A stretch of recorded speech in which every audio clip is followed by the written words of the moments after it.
नमस्कार छात्रों, आज हम प्रश्नावली 2.2 का प्रश्न नंबर 2 हल कर रहे हैं। प्रश्न नंबर 2 है, एक द्विघात बहुपद ज्ञात कीजिए जिसके शून्यांकों का योग तथा गुणनफल क्रमशः नीचे दी गई संख्याएं हैं। मतलब कि यहाँ शून्यांकों का योग दिया है तथा शून्यांकों का गुणनफल दिया है। तो पहला जो क्रमशः का मतलब होता है क्रम से, तो पहला योग है और बाद में उसका गुणनफल है। तो यहाँ योगफल है 1/4 तथा गुणनफल है -1। ये दोनों दिए गए हैं और हमें बहुपद निकालना है। यहाँ पर हमें बहुपद ज्ञात करना है। यहाँ पर बहुपद नहीं है तो हम बहुपद को मान लेंगे। माना कि बहुपद ax2 plus bx plus c हैं। ये बहुपद हमने मान लिया है। और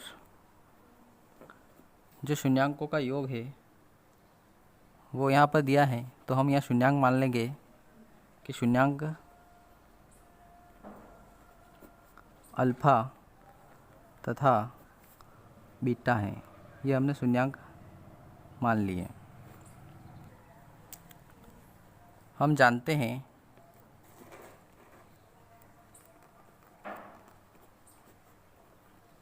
कि शून्यांकों का योग बराबर अल्फ़ा प्लस बीटा होता है, बराबर -b/a। तो यहाँ शून्यांकों का योग दिया है 1/4। शून्यांकों का योग प्लस के 1/4 दिया है, ये -b/a के बराबर होता है। शून्यांकों का योग अल्फ़ा प्लस बीटा होता है, जो कि प्रश्न में दिया है 1/4, और ये होता है -b/a। इसी प्रकार से शून्यांकों का गुणनफल भी होता है अल्फ़ा इंटू बीटा। शून्यांकों का गुणनफल होता है अल्फ़ा इंटू बीटा, जो कि यहाँ पर दिया है -1। बटे में कुछ नहीं है तो ऐसा ही रहेगा, ये होगा c/a। अब हमें ये ध्यान रखना है, बटे वाली संख्या को देखना है। बटे वाली संख्या में यहाँ 4 है, यहाँ कुछ नहीं है, तो इसके बटे में भी 4 आना चाहिए। यदि बटे में 4 होते हैं या फिर कोई बटे में संख्या होती है तो अल्फ़ा इंटू बीटा के बटे में भी 4 आएंगे। यहाँ पर हमें एक चीज़ ध्यान रखनी है कि ये अल्फ़ा प्लस बीटा 1/4 है, मतलब कि अंश में 1 है, हर में 4 है। इसी प्रकार से अल्फ़ा इंटू बीटा -1 है, इसके बटे में कुछ नहीं है, तो हमें 1 लिख देना है। अब हमें ये देखना है कि इनके हर समान करने हैं। तो यहाँ 4 है तो यहाँ पर भी 4 लाने के लिए हमें क्या करना पड़ेगा वो देखना है। यहाँ -1/1 -1/1 ये है। अब हमें बट्टे में 4 लाने हैं तो हम 4 का ऊपर भी गुणा करेंगे और 4 का नीचे भी गुणा करेंगे, तो ये हो जाएगा -4/4। इसको एक बार और समझ लो। यहाँ अल्फ़ा प्लस बीटा मतलब कि शून्यांकों का योग दिया है 1/4 और गुणनफल दिया है -1। तो हमें इनके हर देखने हैं।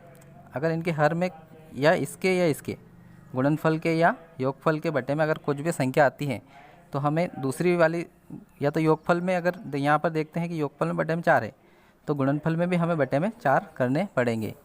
मतलब कि हर हमें समान करना है कुल मिलाकर।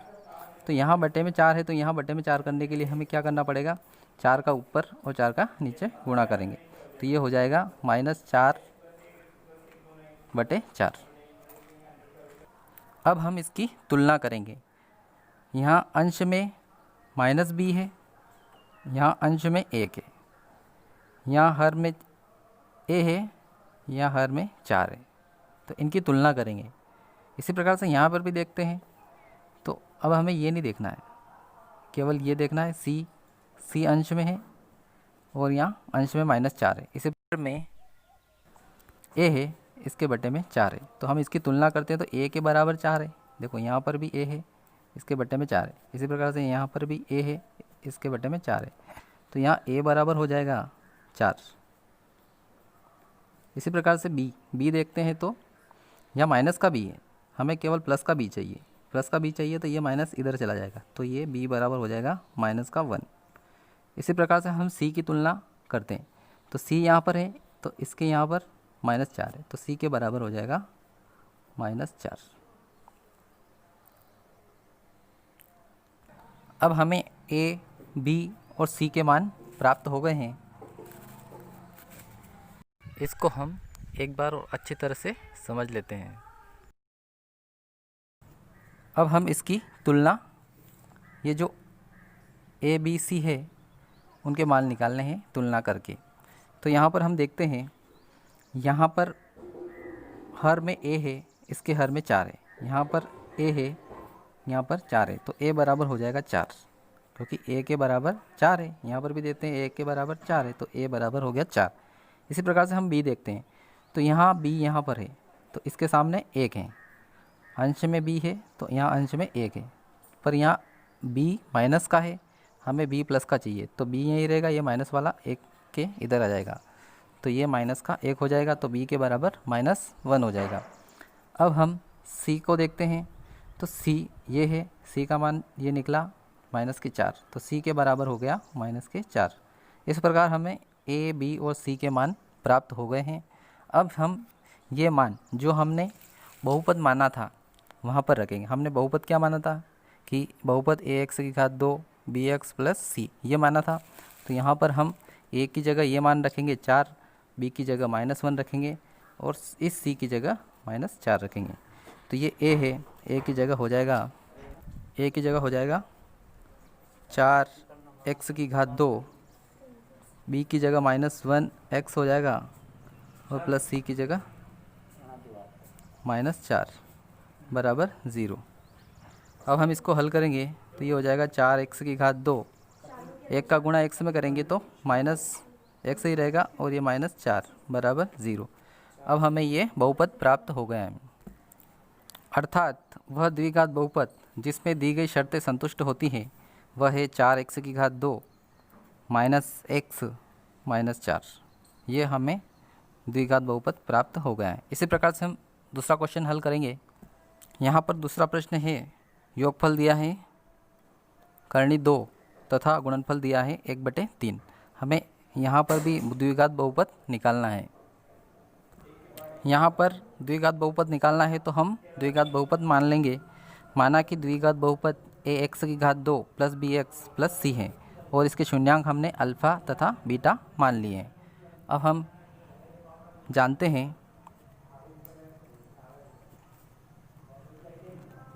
जानते हैं कि शून्यांकों का योग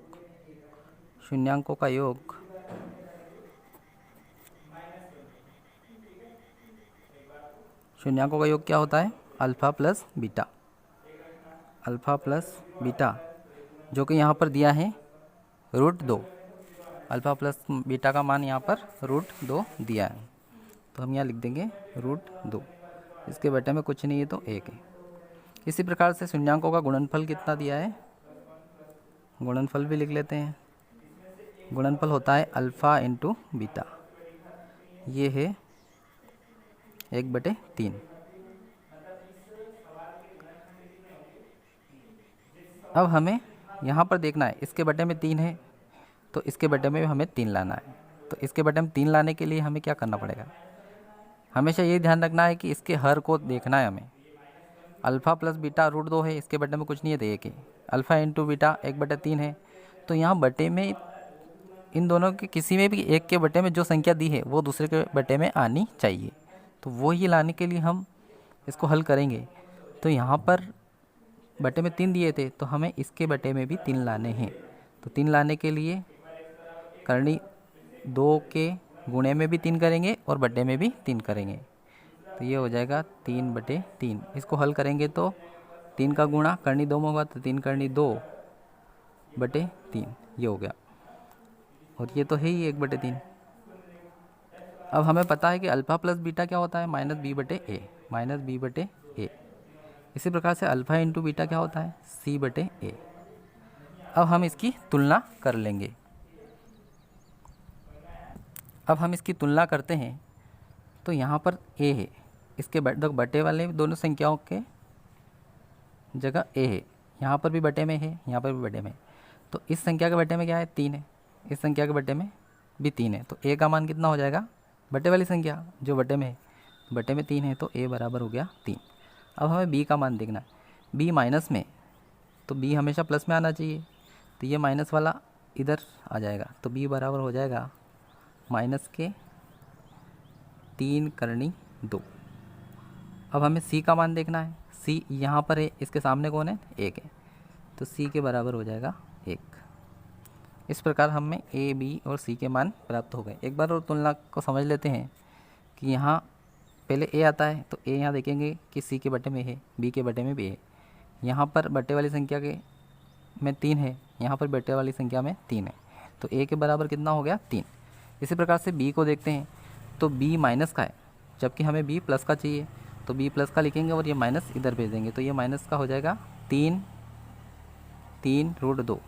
अब हमें सी देखना है, तो सी अंश में, इसके सामने अंश में कौन है, 1 है, तो सी बराबर 1 हो गया। इस प्रकार हमें ए, बी और सी के मान प्राप्त हो गए हैं। अब ये ए, बी, सी के जो मान हमें प्राप्त हुए हैं, हमने जो द्विघात बहुपद माना था वहाँ पर रखेंगे। हमने द्विघात बहुपद क्या माना था, ए एक्स की घात 2 प्लस बी एक्स प्लस सी, यहाँ पर रखेंगे। तो ए की जगह कितना लिखना है, 3, तो यहाँ लिख देंगे ए की जगह 3, फिर एक्स की घात 2, फिर प्लस बी की जगह क्या लिखना है, माइनस 3√2, 3√2, और बी के साथ में कौन था, एक्स था, तो इसके साथ में भी एक्स आ जाएगा। प्लस की जगह प्लस लिखना है। सी का मान कितना है, यहाँ पर 1 है, तो ये हो गया 1। इसको हल कर लेते हैं। 3x की घात 2, कोष्टक हटेगा, बाहर प्लस का है तो चिन्ह नहीं बदलेंगे, ऐसे ही रहेगा, माइनस 3√2 x प्लस 1। ये हमें बहुपद प्राप्त हो गया है। अतः हम इसको लिख सकते हैं कि वह द्विघात बहुपद 3x की घात 2 माइनस 3√2 x प्लस 1 है। अब हम अगला प्रश्न हल करेंगे। अगले प्रश्न में शून्यांकों का योग तो 0 दिया है तथा शून्यांकों का गुणनफल 5 दिए हैं। शून्यांकों का गुणनफल है करनी 5। तो हमें क्या निकालना है, यहाँ पर बहुपद ज्ञात करना है। शून्यांकों का योग तथा गुणनफल जो दिए हैं, इनसे हमें शून्यांक जो बहुपद है वो ज्ञात करना है। तो हम यहाँ मान लेंगे कि वह द्विघात बहुपद एक्स की घात 2 प्लस बी एक्स प्लस सी है, और शून्यांक हमने अल्फ़ा और बीटा मान लिए। अब हम जानते हैं कि शून्यांकों का योग क्या होता है,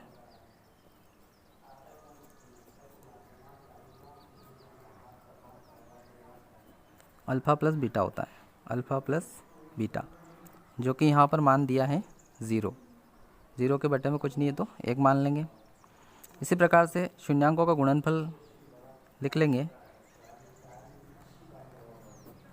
alpha into beta. Alpha into beta कितना दिया है, √5, इसके बटे में कुछ नहीं है तो 1। यहाँ पर हम देखते हैं तो हर भी समान है इनके, तो हम इसको लिख देते हैं, हर अलग अलग नहीं है इसलिए इनके हर समान नहीं करेंगे, यहाँ पर दोनों के हर एक जैसे ही है।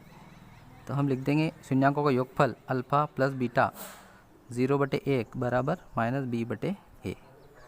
इसी प्रकार से शून्यांकों का गुणनफल होता है अल्फ़ा इंटू बीटा बराबर √5/1 बराबर c/a। अब हम इसकी तुलना कर लेंगे। यहाँ हमें हर समान नहीं करना है, इसलिए डायरेक्ट हम इसकी तुलना करेंगे।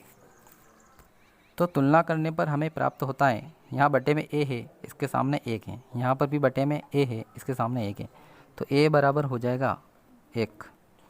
अब b को देखते हैं, तो b का मान हमेशा प्लस में आना चाहिए, पर b के सामने माइनस है, तो माइनस हट के 0 के सामने आ जाएगी, और 0 में माइनस का गुणा होगा तो वह 0 ही रहेगा, तो b बराबर 0 हो गया।